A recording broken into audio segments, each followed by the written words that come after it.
On Baltimore's tax sale list are more than a dozen properties with liens for unpaid bills that have reached more than $1 million. The properties, including a long-abandoned, boarded-up old corner store and a dilapidated row house with a tree growing through the kitchen roof, are so upside down in value that no investor is ever likely to bid on them. But they and thousands of other properties with liens larger than their tax-assessed value continue to cycle through the city's annual tax sale. The auction is a tool to help the city collect millions of dollars in outstanding bills and unpaid taxes, housing code violations, and outstanding water bills. Critics say, though, that the colossal debts trap the properties in a perpetual state of vacancy and abandonment. In many cases, the owners have died or abandoned the properties, leaving the city to try to collect the unpaid bills that must be settled before the properties can be sold. At the last tax sale in May, the city tried to auction about 1,400 such properties with debts against them, totaling $137 million. The city sold just 16, bringing in $55,000. A study released last year concluded the tax sale contributes to as many as 4,000 houses being vacant in the city, and the study is recommending a complete overhaul of the system.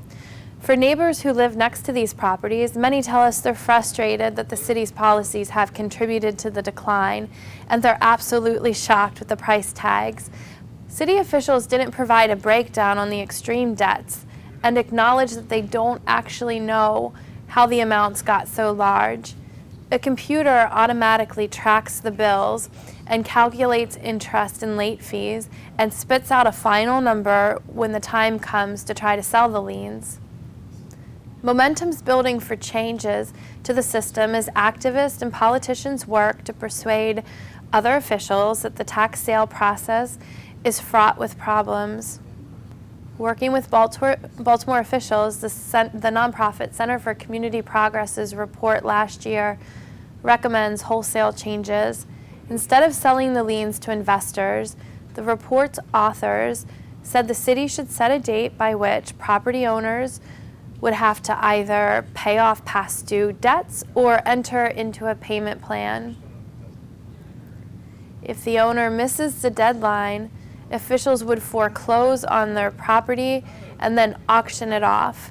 If no one bids on it, the city would assume ownership and work to get that property into the hands of a new owner or create a land bank to take control.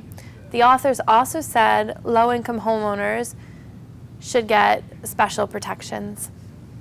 These researchers believe those steps would stop the recycling of some 4,000 properties, which they call a shadow inventory, from continuing to cycle through the tax sale list.